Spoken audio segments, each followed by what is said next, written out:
Good morning, students. Hope you all are doing good and सब ने अच्छे से लास्ट लेक्चर को देखा होगा, समझा होगा, और कोई प्रॉब्लम है तो you can comment down in that video या आज की वीडियो में किसी में भी कोई भी प्रॉब्लम हो, you can ask over there. So थोड़ा सा आगे बढ़ते हैं. और अभी तक हम जो पढ़ रहे थे वो बेसिक्स था जीएसटी का, कि बेसिक्स में जीएसटी क्या है, आईजीएसटी क्या है, एसजीएसटी क्या है, यूजीएसटी क्या है, जीएसटी के एडवांटेजेस क्या हैं, डिसएडवांटेजेस क्या हैं, क्यों जीएसटी को लाया गया, हिस्ट्री क्या रही. So this were the basics of GST.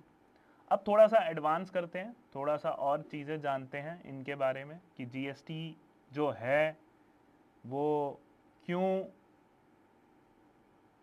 लाई गई थी, ये हम पढ़ चुके हैं. कैसे उसको अप्लाई किया जाता है, कैसे वो टैक्सेबल होती है गुड्स एंड सर्विसेज उसके अंडर. सो वो सारी चीज़ें हम यहाँ पे देखेंगे अभी. तो आइए स्टार्ट करते हैं.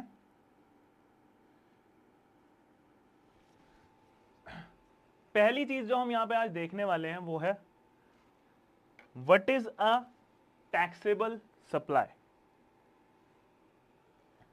A taxable supply means a supply of goods और सर्विसेज और both which is chargeable to both goods and services tax under the GST Act.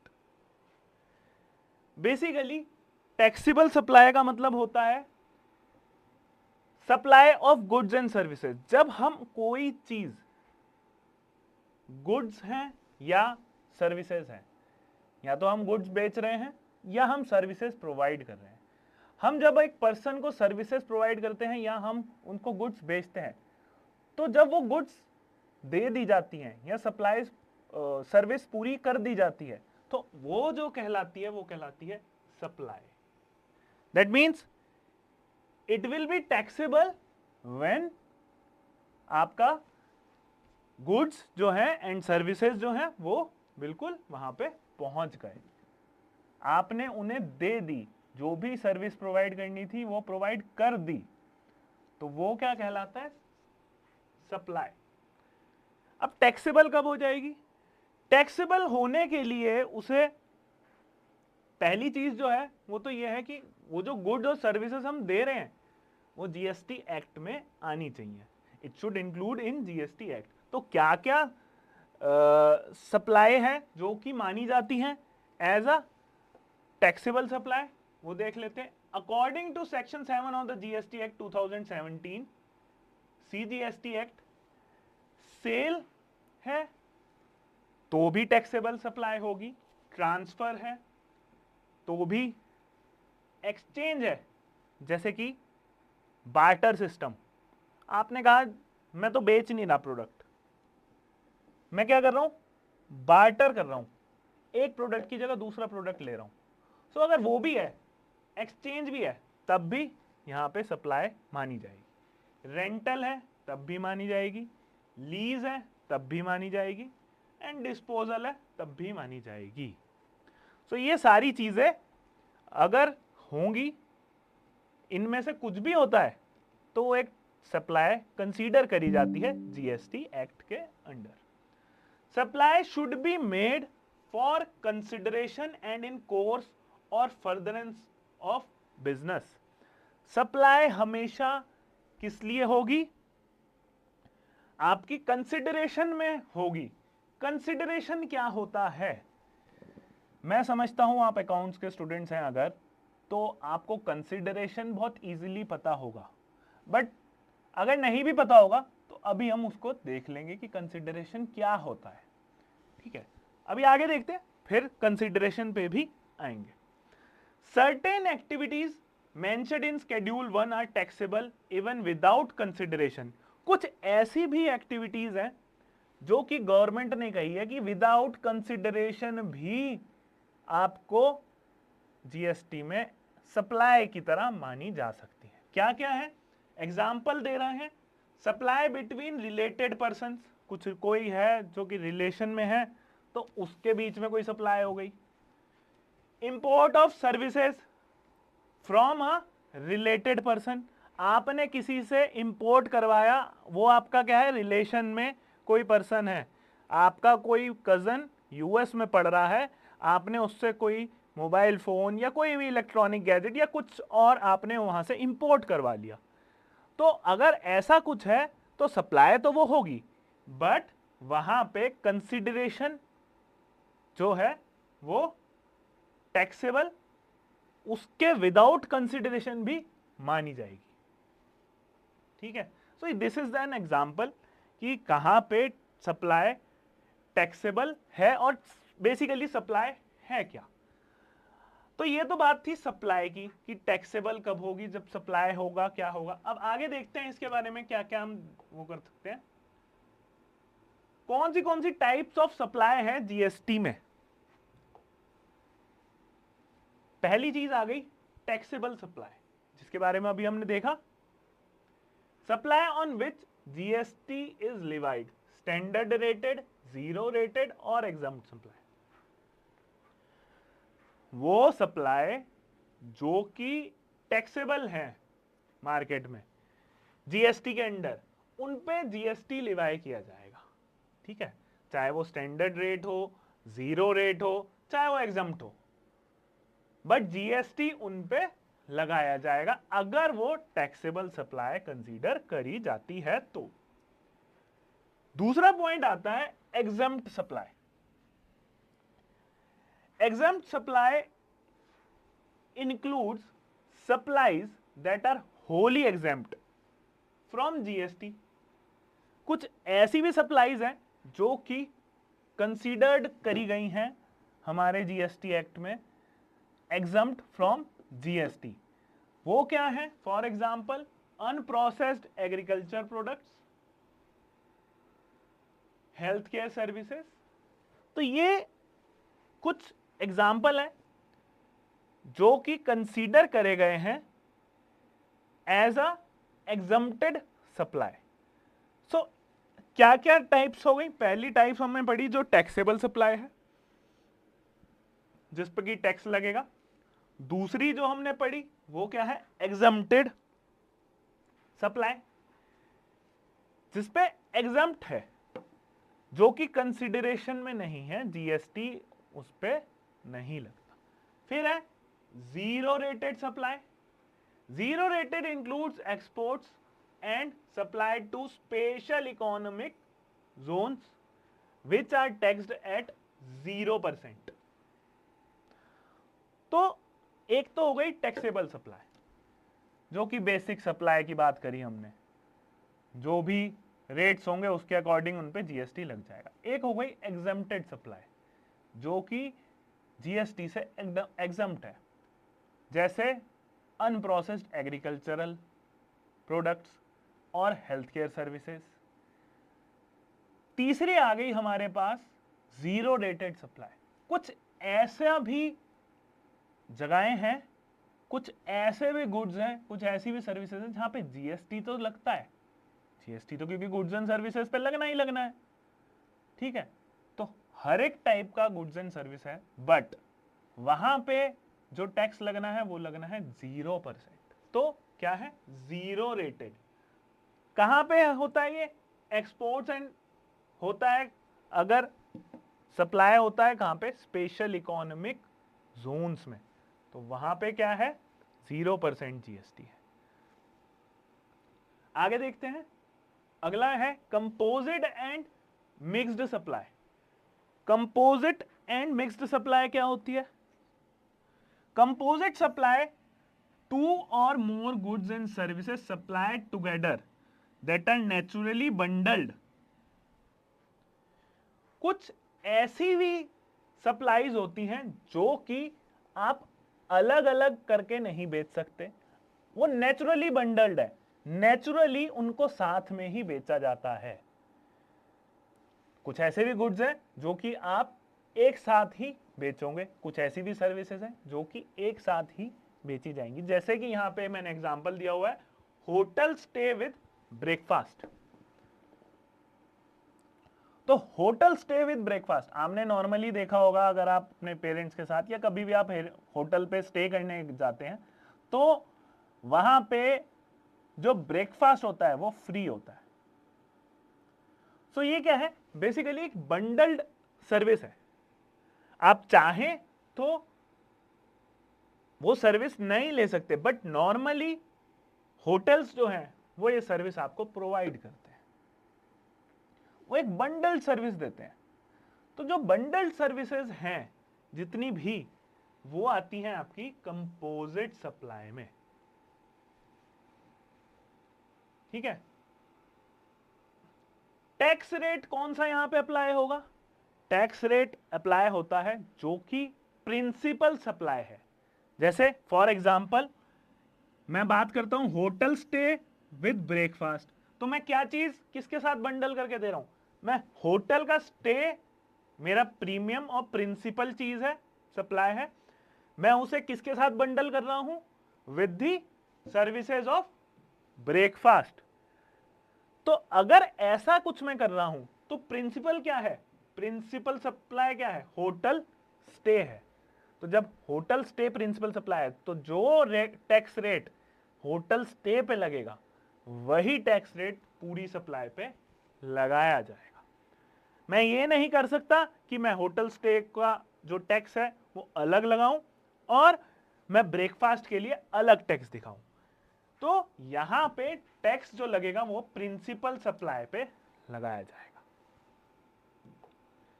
अगली है मिक्स्ड सप्लाई। मिक्स्ड सप्लाई कैसे होती है? टू और more goods and service supplied together but are not naturally bundled.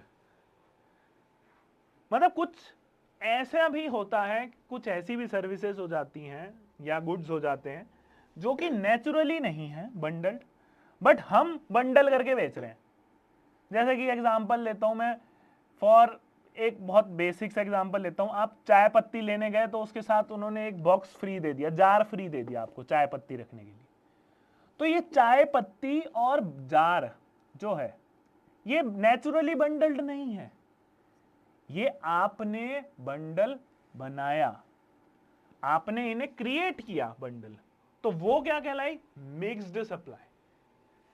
Mixed supply example मैंने यहां पे दिया है गिफ्ट हैम्पर्स। जैसे मैंने आपको बताया, एक चाय पत्ती की आप चाय पत्ती लेने गए तो उन्होंने जार आपको एज अ गिफ्ट हैम्पर उसके साथ में दे दिया।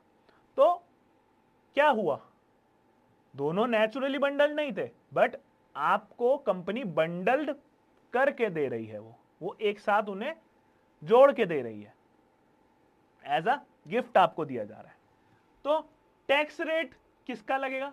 हाईएस्ट रेटेड आइटम सप्लाईज का। जो भी चीज हाईएस्ट रेटेड होगी, यहां पे प्रिंसिपल की बात ही नहीं आई। क्यों बात नहीं आई यहां पे प्रिंसिपल सप्लाई की? क्योंकि ये नेचुरली बंडल्ड नहीं है। अगर मैं कहता कि ये नेचुरली बंडल्ड है, कि हां चाय मेरी ऐसी है जो कि सिर्फ कप, उसके साथ कप मेरे को देना ही पड़ेगा, तब मैं ये मानता कि हां जी प्रिंसिपल सप्लाई चाय पत्ती है तो उस पे जो टैक्स रेट लग रहा है वो लगा देते। बट मिक्स्ड में ऐसा नहीं होता, बिकॉज हम बंडल बेच रहे हैं, हम उन्हें बंडल करके बेच रहे हैं। सो इन दैट कंडीशन यहां पे जिस भी सप्लाई का हाईएस्ट रेटेड टैक्स होगा उसको यहां पे अप्लाई किया जाएगा। तो ये हो गई आपकी कंपोजिट एंड मिक्स्ड सप्लाई। अब बात आती है सेल्फ सप्लाई। अब सेल्फ सप्लाई क्या चीज है? सेल्फ सप्लाई क्या है? When goods and services are supplied between branches और related entitled entities without actual sale but GST is applicable।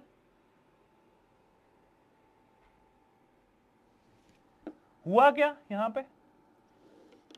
मैं एक एग्जांपल देता हूं आपको बहुत अच्छा। फॉर एग्जांपल हम कंसीडर करते हैं आप सब हरिद्वार में रहते हैं, तो हरिद्वार में बर्गर किंग के आउटलेट्स खुले हुए हैं, ठीक है।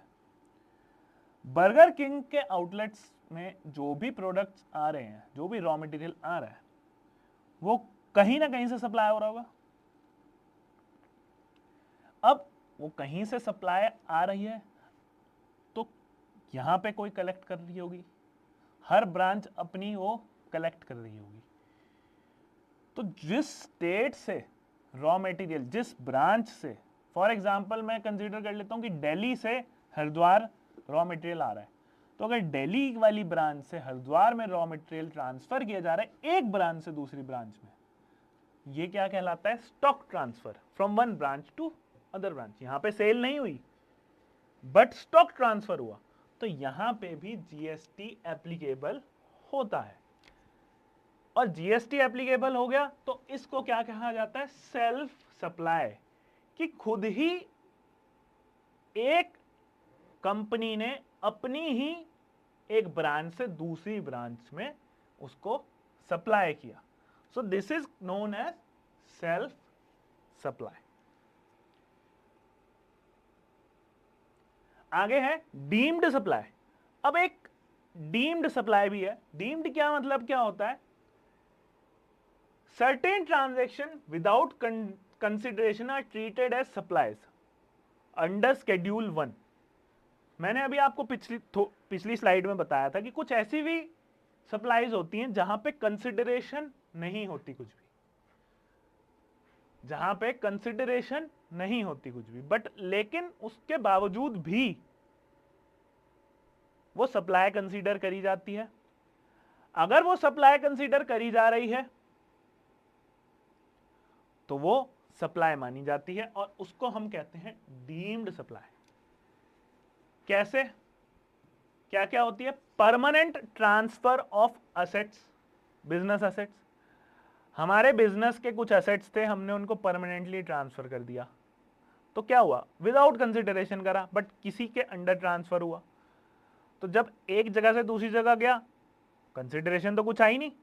अब कंसिडरेशन क्या है? कंसिडरेशन बेसिकली होता है कि आपने कोई भी गुड एंड सर्विसेज दी, उसके अगेंस्ट में कुछ आपने चार्ज करा। It can be anything, it can be in money, it can be in product, it can be in goods, तो उसको हम कहते हैं कंसिडरेशन। तो अगर कंसिडरेशन कुछ नहीं थी बट बिजनेस एसेट्स ट्रांसफर हो गए परमानेंटली, वो क्या कहलाएगी? Deemed supply. अगला है सप्लाई बिटवीन रिलेटेड पर्सन और डिस्टिंक्ट पर्सन। जो हमने अभी पिछले में बात करी थी कि कंसिडरेशन कुछ होती ही नहीं है।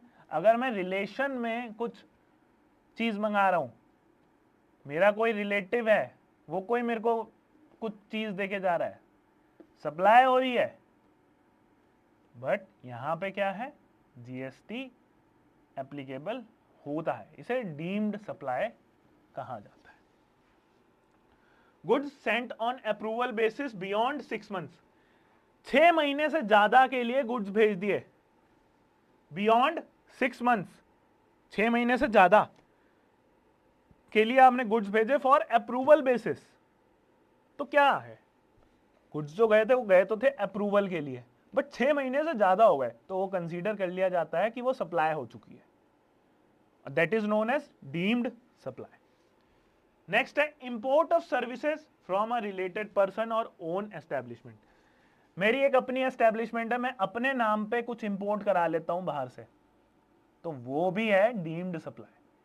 क्योंकि भले ही मेरी है ही वो एक एस्टेब्लिशमेंट है, मैंने ही वो करी हुई है, बट वो एक एंटिटी अलग है और मैं एक पर्सन अलग हूं, so in that case deemed supply मानी जाएगी।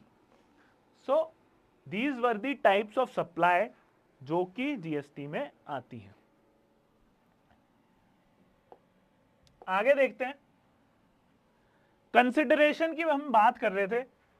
वैसे तो आप अकाउंट्स के, अगर if you are from accounts background, तो आपको कंसिडरेशन के बारे में नॉलेज होगी। आपने इकोनॉमिक्स को अगर पढ़ा होगा तो you would be knowing what is consideration. But अगर आप उस चीज के बारे में हम नहीं भी जानते तो फिर भी हम कंसिडरेशन क्या है उसको थोड़ा सा देख लेते हैं। Consideration under GST includes monetary and non monetary payments for a supply. जो भी सप्लाई हुई, जो भी सर्विसेज दी गई या गुड्स प्रोवाइड करे गए, उसके अगेंस्ट में कुछ भी मॉनेटरी मनी में, पैसे में आपने कुछ दिया, या नॉन मॉनेटरी आपने प्रोडक्ट के बदले प्रोडक्ट ले लिया, या सर्विस के बदले आपने कुछ प्रोडक्ट दे दिया, तो वो क्या कहलाया जाएगा? कंसिडरेशन। ठीक है। It can be in the form of cash, bank transfer, credit. Cash हो सकता है, बैंक ट्रांसफर हो सकते हैं, क्रेडिट नोट्स हो सकते हैं। ठीक है। अगला है बार्टर ट्रांजैक्शंस। बार्टर ट्रांजैक्शंस हो सकती हैं जो मैंने अभी आपको बताई थी कि एक जगह से एक प्रोडक्ट की बदले आपने दूसरा प्रोडक्ट ले लिया। ये क्या है? Barter system. पुराना जमाने में यही सिस्टम चला करता था। ठीक है। फिर non monetary incentives. Non monetary incentive such as free goods and services in exchange of promotional activities. कुछ भी हो गया, XYZ, आपने प्रमोशनल एक्टिविटीज करने के लिए कोई मॉनेटरी चार्ज नहीं लिया उनसे, या आपने उन्हें सर्विसेज प्रोवाइड करी विदाउट एनी कॉस्ट, किसी भी रीजन से, without any money, taking any money और taking any goods and services, वो क्या है? Non monetary incentive. Consideration is a key factor in determining whether a transaction qualifies as a supply under GST except for deemed supplies. Deemed supplies को छोड़ के जो कि schedule 1 के अंदर आती हैं, उनको छोड़ के जितनी भी सप्लाईज हैं उनके लिए कंसिडरेशन क्या है? एक की फैक्टर है to determine whether it is a supply और whether it is not a supply. तो आपको ये चीज का ध्यान रखना है कि सप्लाई जब भी हम देख रहे हैं कि हुई है या नहीं है, सप्लाई इज टैक्सेबल और नॉट, तब हमें इस चीज पे ध्यान देना है कि वहां पे कंसिडरेशन क्या है। अगर कंसिडरेशन नहीं है तो वो सप्लाई नहीं होगी, बट कुछ केसेस में वो हो भी सकती है if it is under deemed supplies. अगर वो स्केड्यूल 1 के डीम्ड सप्लाईज के अंदर आती है तो ऐसे केसेस में भी कंसिडरेशन नहीं होती और सप्लाई कंसीडर मानी जाती है। So this was what is supply. Types of supply क्या थी, कंसिडरेशन क्या है, कब माना जाता है कि सप्लाई है कि नहीं है, तो ये हमने अभी सप्लाई के बारे में पढ़ा। अब हम कल नेक्स्ट क्लास में देखेंगे time of supply. Time of supply एक बहुत मेजर रोल प्ले करता है इन जीएसटी, क्योंकि टाइम ऑफ सप्लाई जब तक हमारे को नहीं पता होगा तब तक हम जीएसटी लिवाई नहीं कर सकते, बिकॉज जब टाइम ऑफ सप्लाई होगा तभी हम जीएसटी लगा सकते हैं। सो हम उसके बारे में पढ़ेंगे इन नेक्स्ट क्लास। आज के लिए बस इतना ही। स्टूडेंट्स से मैं रिक्वेस्ट करूंगा कि अगर आप मेरी क्लासेस देख रहे हैं, अगर आप मेरी वीडियोस को देख रहे हैं, तो आपको कोई भी प्रॉब्लम हो, you can ask over it. ठीक है। एंड डोंट फॉरगेट, अगर आपको क्लासेस अच्छी लग रही हैं तो आप क्लासेस के बारे में बताएं कि कैसी लग रही हैं, लाइक करें, शेयर करें अपने लोग फ्रेंड्स के साथ जिन्हें जीएसटी के बारे में नॉलेज लेनी हो, जीएसटी को पढ़ना हो। Thank you. और कुछ टाइम बाद मैं कुछ शॉर्ट्स भी डालूंगा, शॉर्ट्स वीडियोस भी डालूंगा, so that in a just आपको जीएसटी एकदम से पता चल जाए। सो वो चीज़ भी करेंगे, बट अभी के लिए, आज के लिए इतना ही। अगली क्लास में हम पढ़ते हैं टाइम ऑफ सप्लाई क्या होता है और उसके बारे में। Thank you.